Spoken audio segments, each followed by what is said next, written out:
Awalnya tuh gue nyokap sama mbah memang sama profesinya memandikan jenazah. Kebetulan yang gue mandiin itu dulu bekas murid gue, murid sekolah minggu.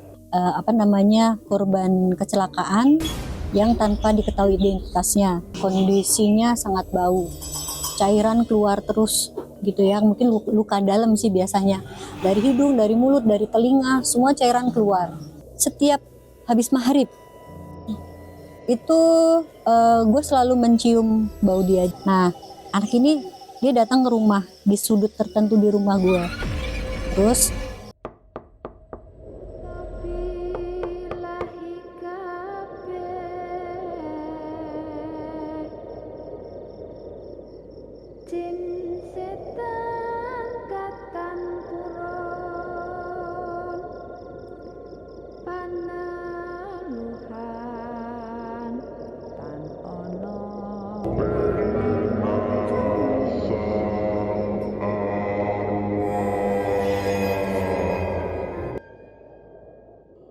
Assalamualaikum warahmatullahi wabarakatuh. Shalom. Namo Buddhaya, Om Swastiastu, salam kebajikan dan salam arwah. Terima kasih teman-teman yang selama ini sudah support Pena Sang Arwah. Jadi sebesar ini, terima kasih buat teman-teman atas dukungannya. Dan buat yang belum tahu Pena Sang Arwah ini adalah konten yang membawakan cerita-cerita misteri, baik itu storytelling ataupun dari narasumber. Oh iya, teman-teman yang belum support kita bisa subscribe, komen, sama share buat teman-teman yang lain biar bisa dibagikan cerita-cerita misteri ini sama teman-teman yang lain. Hari ini saya kedatangan tamu yang unik ya menurut saya. Jadi sebelum take shoot ini saya sempat ngobrol-ngobrol dulu sama beliau.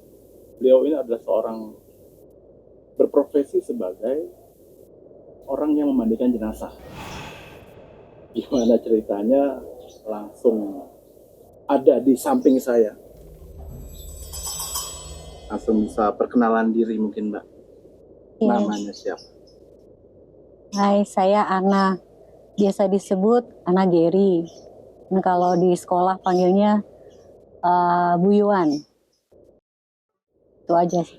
Jadi Bu Yohan ini yang tadi sempet gue udah ceritain, dia punya beberapa profesi yang salah satunya dia itu memandikan jenazah. Ini udah berapa lama dia berpengalaman seperti itu dan ada cerita apa di balik selama dia berprofesi seperti itu? Mungkin bisa kita langsung tanya aja ternyata sesungguhnya yang Ana atau Yohan saya manggilnya. Iya, boleh. Jadi awal ceritanya ini Mbak Ana, itu gimana Mbak Ana bisa nyemplung ke profesi memandikan jenazah?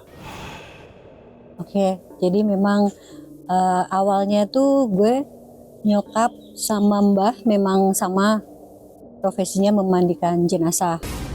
Jadi dari gue SMA dari tahun 89-an lah, tiap pulang sekolah gue pasti dikabari sama tetangga, jemput itu ditunggu nyokap di mana gitu ya, di mana, aku ke sana terus bantuin gitu aja sih. Nah itu terus bergulir sampai berarti ini udah turun temurun berapa generasi? Setahu gue sih ya 3 lah ya. Tiga generasi. 3 generasi. Awal mulanya sih pendahulunya Mbak itu dia memang sudah menguasai itu atau memang dia belajar atau dari turun temurun juga? Kayaknya sih turun temurun karena dulu kakek buyut juga kan kerja di keraton ya. Cuma memang tukang urut juga, tapi juga bantu mandiin juga sih. Jadi udah secara otomatis gitu dia bantu kalau yang kayak gitu-gitu gitu. Nah terus selama ini kan ini sebelumnya saya mau disclaimer dulu ya, yang selama ini Mbak Ana lakukan itu pemandian jenazah dengan metode non muslim ya. Iya. Tapi sebelumnya di generasinya Mbak Ana di atasnya juga pernah memandikan secara muslim juga. Iya. Itu ada nggak bedanya sih Mbak, antara muslim dan non muslim dalam pemandian jenazah ini?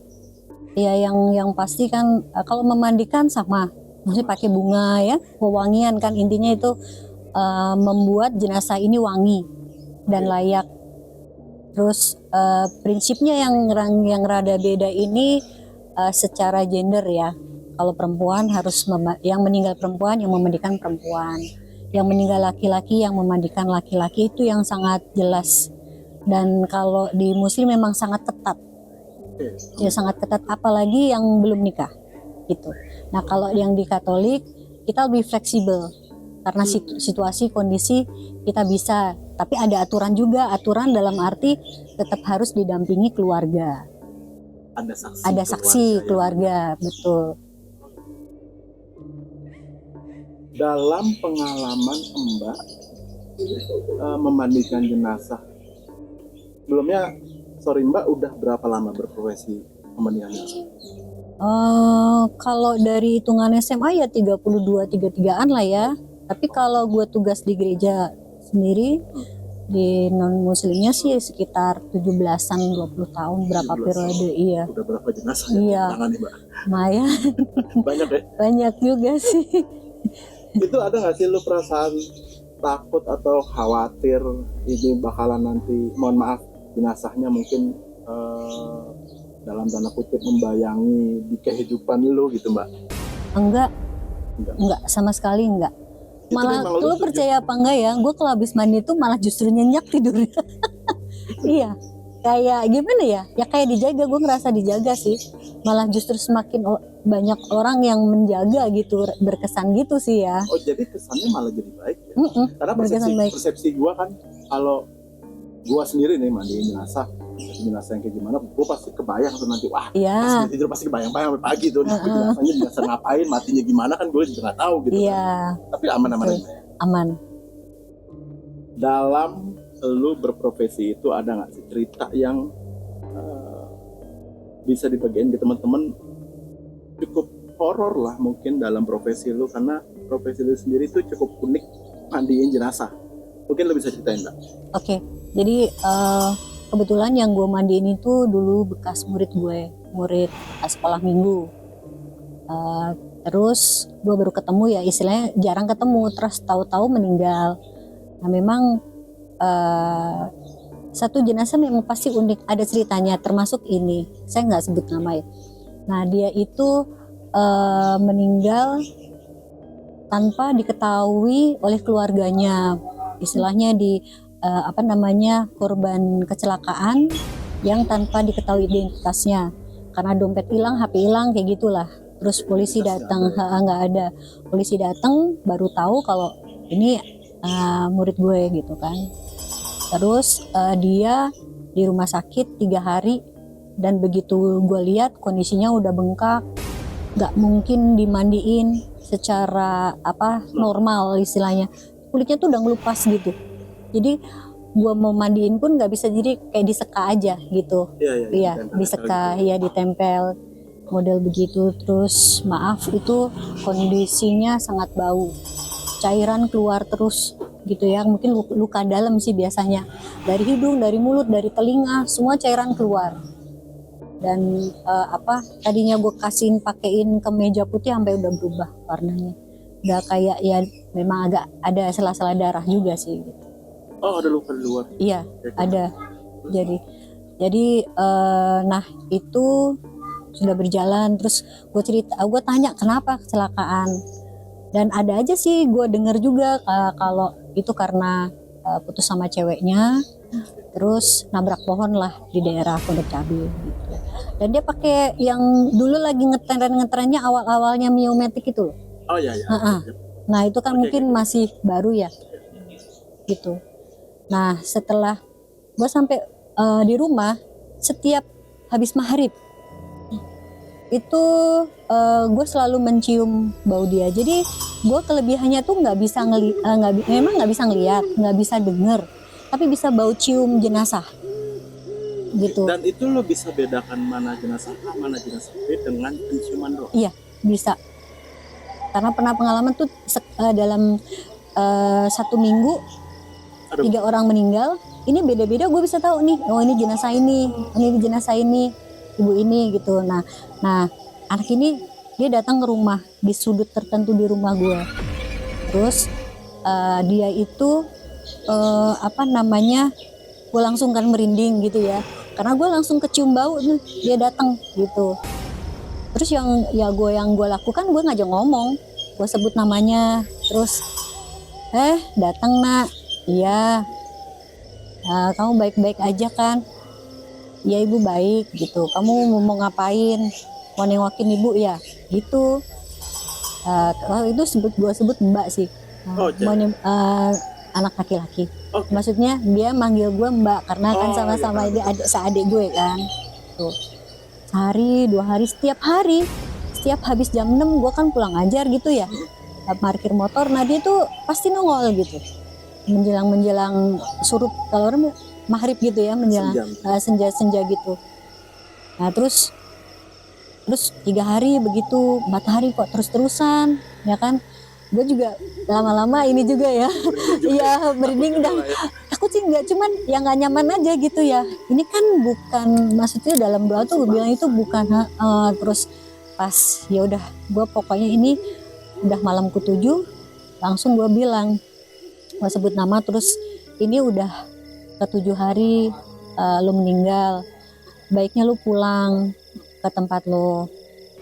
Apa yang lu kalau lu mau ngasih minta masih mau menyampaikan terima kasih, Mbak Ana udah terima kasih lu kalau mau minta maaf, gue udah maafin lu, tahu gue udah doain terus biar lu tenang di sana. Lu kalau memang masih marah sama cewek lu, udah dimaafin supaya lu tenang di sana. Ngobrol, dan selama ngobrol tuh dia masih ada hadir gitu di sini. Gue perinding gitu tiap kali. Udah ya, jangan ganggu Mbak Ana mau melanjutkan hidup dan doain bisa bantu yang lain gitu. Kalau inget sih sedih ya masih. Ya sedih banget itu. Iya itu. Nah habis itu udah enggak. Setelah 7 hari itu enggak. Iya. Habis itu memang dia benar-benar mungkin ngerasa gue juga sambil feel juga ya, maksudnya gue ngomong tuh memang benar-benar tulus, bukan gue buat-buat gitu.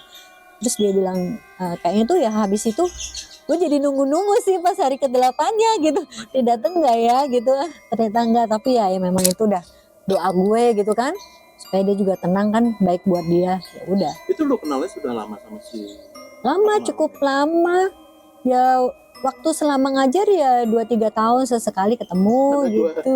Gue lihat nih kita wawancara si Mbak Ana agak sedikit meneteskan air mata, mungkin ada memori tersendiri sama si ini anak tuh. Iyalah, gimana dia dari belajar baca sampai nyanyi gitu kan, terus perjalanan hidupnya, keluarganya kan juga itu nggak mudah ditempuh. Jadi gue bisa feel-nya tuh dapet gitu. Ya gue rasa sih sebenarnya ini juga rezeki gue ya, pas dia saat terakhir gue bisa ketemu. Pas apa istilahnya ya ampun kok Tuhan tuh nganterin gue ke sana gitu tanpa. Itu berarti lu taunya dia di rumah sakit tadi ya? Rumah sakit itu taunya dari mana? Sebenarnya itu dari info yang pada saat ngabarin gue perlu bantuan karena nggak bisa nangani kondisi jenazah seperti itu, maka gue dipanggil lah dari pihak paroki kan itu. Levelnya lingkungan wilayah. RT, RW level gitu kan. Lu taunya dari situ. Tapi lu belum tahu itu sebenarnya bahwa jenazah si A. Gitu. Kalau sampai sana baru tahu. Anak muridku gitu. Adikku. Itu kondisi mukanya atau badannya yang tadi lu sebut bengkak itu ada luka luar? Semua sih udah ditangani rumah sakit. Udah ditangani. Tetapi yang justru yang keluar cairan tuh melalui lubang, semua lubang kan, telinga, hidung, mulut itu ngocor terus. Cairan, kita udah nggak bisa nyetop. Cairannya darah atau cairan bercampur, air sama darah gitu. Ya remuk di dalam. Luka dalam. Dan waktu kalau saat itu juga mungkin nggak terlalu sebanyak itu, bisa di stop beberapa hari. Itu yang parahnya. Selain cerita si anak tadi, sebelumnya gue juga mengucapkan bela sungkawa ya sama muridnya Mbak Ana ini, semoga dia tenang di alam sana, diterima Tuhan di sisinya. Amin. Selanjutnya lo ada cerita lagi nggak? Selama lo memandikan jenazah, entah itu cerita lucu atau cerita serem, ini bisa gue dengerin. Agak lucu sih, Lucu tapi boleh, sebenarnya ya gimana ya, lucu-lucu Lucu, kesel tapi ya gimana gitu ya. Lucu, kesel, nyeremin juga gitu kan. Nyeremin juga gitu kan. Jadi pas gue mau mandiin perias manten, mandiin perias manten, dijemput sama ponakannya. Karena kita sama-sama buru-buru, kondisinya juga ngejar maghrib kali ya. Jadinya cuma ngomong, saya jemput di tempat, di gang yang dia tahu, di gang rumah saya itu gitu kan. Oke Pak, saya juga nggak nanya gimana. Terus akhirnya gue siap-siap ngambil kembang, ngambil ini, terus ngambil alat gue buat tunggulah di depan sana. Gue kan nengok-nengok gitu kan, nengok-nengok gitu. Terus berhentilah mobil. Oh iya, gue masuk, ya kan. Pas gue masuk, sambil jalan gue bilang, Pak, jadi kita di mana ya mandiinnya, gitu kan. Terus orang itu langsung kaget, mandiin apa Bu? Mandiin jenazah. Gue bilang, hah, aduh Bu, saya nggak tahu. Ngomong gitu, aduh saya aku nengok pakai seragam polisi. Seragam polisi dulu. Aduh, dia bilang, kenapa Bu? Mau mandiin Bu? Iya, saya mau mandiin jenazah Pak. Aduh, saya kira Ibu perlu tumpangan, saya berhenti. Waduh Pak, balikin lagi saya di tempat yang tadi. Balikin lagi tempat yang tadi Pak, saya ditunggu orang mandiin gitu kan. Malah sepi ya kan, hujan rintik-rintik gua. Maghrib gitu. Aduh, gue kira untung ini polisi, kalau enggak gue sampai mana gitu. Dia putar balik langsung gitu. Itu pas itu baru tuh nelpon, Bu, saya pakai mobil abu-abu ya, nanti Ibu tunggu saya. Lah Pak, terus saya kok di gang Ibu nggak ada kan, saya diketawain sama tetangga saya gitu. Padahal tuh ponakan lagi sedih, lagi nangis tuh, gue cerita jadi ketawa. Aduh gitu deh, ceritanya kocak lah. Terus Mbak Ana, itu ini kan gue orang awam yang nggak tahu apa-apa mengenai gimana caranya memandikan jenazah. Mungkin ini bisa di-sharing juga buat teman-teman. Kondisi darurat ya. Detail pada saat darurat, apa yang harus kita lakukan dan apa yang Mbak lakukan pada saat itu tuh, bisa nggak kita share? Boleh. Sebetulnya pada prinsipnya kita yakin aja. Biasanya sih teman-teman itu yang pernah gue tanya-tanya, karena keluarga sendiri dan kondisi terdesak maka dia berani memandikan. Tetapi berpikir dua kali kalau misalnya bukan teman, bukan saudara, maksudnya teman atau orang lain gitu ya. Jadi pada prinsipnya ya pasti air. Ada bunga, kita petik bunga itu syarat wangi-wangian lah. Ya, syarat wangi-wangian. Kita doakan menurut keyakinan kita. Setelah itu pada prinsipnya memandikan sama saja, cuma usahakan dari kepala sampai ke kaki gitu. Kepala dikeramasi, disabunin gitu ya, kaki tangan semuanya.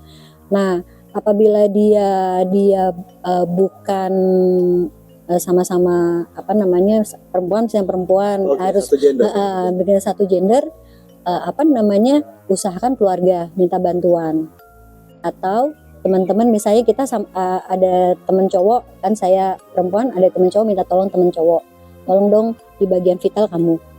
Nah, terus kondisinya harus ditutup, maksudnya ditutup tuh nggak boleh telanjang bulat, nggak boleh, harus ada kain yang menutupi. Iya. Nah, pelan-pelan ditarik sana atas bawah gitu. Jadi perbagian. Betul. Pada saat kita mandiin kepala, maka yang bawah ditutup. Kita mandiin yang bawah, atas ditutup gitu. Tetapi bagian yang vital, terutama perempuan, dijaga gitu. Harus ada yang itu bagian yang harus ditutup. biasanya gitu. Mandiin seperti biasa, dibilas lagi.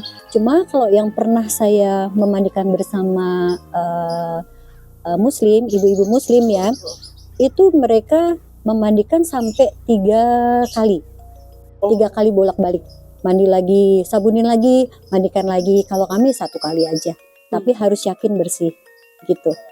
Basic sih di keyakinan ya. Iya, Kalau betul. mandiin niat baik ya, Betul. kebersihannya Betul. Dan harus diawali dengan doa, itu yang harus penting banget. Jauhkan dari mara bahaya terutama. Jadi mana buat terakhir nih, ada nggak sih pesan-pesan yang mau disampaikan sama Mbak Ana, atau apa sih tujuan Mbak Ana nih memandikan jenazah-jenazah itu tadi? Oke, berawal dari gue prihatin karena begitu banyak yang memandikan jenazah itu orang-orang udah tua, ya, orang-orang udah sepuh. Kalau gue nggak mulai, memang waktu itu umur gue masih 30-an sih. Kalau gue nggak mulai, kan itu perlu namanya keahlian, perlu belajar, perlu membiasakan diri, perlu mengetahui seluk-beluk apa yang gue hadapi gitu kan, dan itu perlu waktu yang cukup panjang. Di saat gue nanti seumur mereka, gue juga bisa menurunkan, bisa melatih lagi. Memang gue selama ini baru sekitar 4 kali ngadain pelatihan memandikan jenazah. Jadi harapan gue sih kalian yang teman-teman yang lebih muda, ayo dong gantiin gue, ayo sama-sama belajar gitu. Gampang banget kok, kalau kalian mau telepon gue, kalau ada gue catet nomor lu.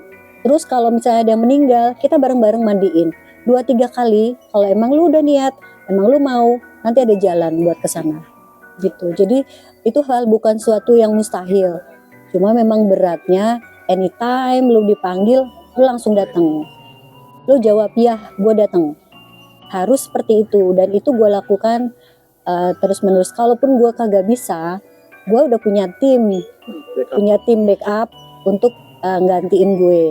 Tapi sebisa mungkin selama itu teman-teman mau belajar, gue siap.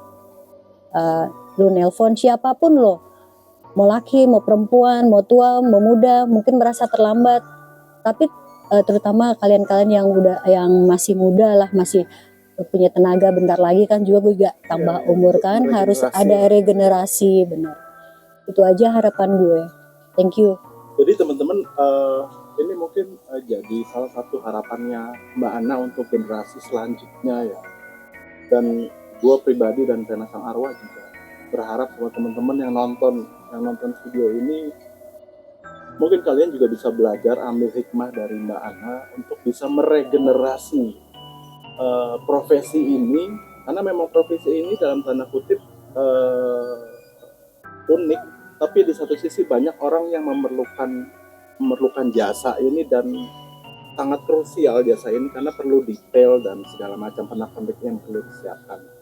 Jadi buat teman-teman yang berminat, yang niat buat ngebantuin saudaranya atau tetangganya, Betul. atau lingkungan sekitar untuk memandikan jenazah, Mbak Ana bersedia dengan lapang dada untuk mengajarkan detailnya. Nanti mungkin bakalan gue cantumin juga nomornya Mbak Ana di bawah, barangkali kalian nanti tertarik untuk cari tahu, atau mungkin syukur-syukur kalian berminat untuk meregenerasi, karena selama ini tadi informasi dari Mbak Ana sudah agak sedikit hilang generasi-generasi berikutnya. Itu yang kita khawatirkan. Ya mungkin lu mandiin sendiri kan nggak mungkin, tetap ada orang lain yang bakalan ngebantuin lu pada saat-saat terakhir lu. Dan ini pesan moral gue, ini pekerjaan mulia, pekerjaan baik, yang insya Allah hasilnya juga baik. Jadi teman-teman, gitu tadi cerita dari Mbak Ana, gue jadi tahu juga prosesi pemandikan jenazah dan segala macam pernak-perniknya.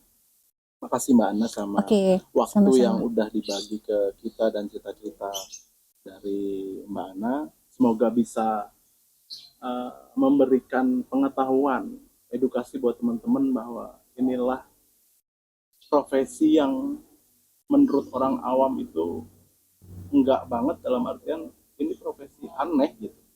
Cuman Mbak Ana sudah melakukan itu selama puluhan tahun dan dia menikmatinya, justru malah dia membawakan keberkahan menurut dia dengan memandikan jenazah itu. Betul. Semoga Mbak Ana makin sehat, Amin. dilancarkan rezekinya, dan Amin. disehatkan keluarga serta keturunannya. Jadi teman-teman, terima kasih sudah menyaksikan Skena Sang Arwah. Untuk cerita selanjutnya kita ketemu lagi di sesi berikutnya. Akhir kata, assalamualaikum warahmatullahi wabarakatuh dan salam arwah.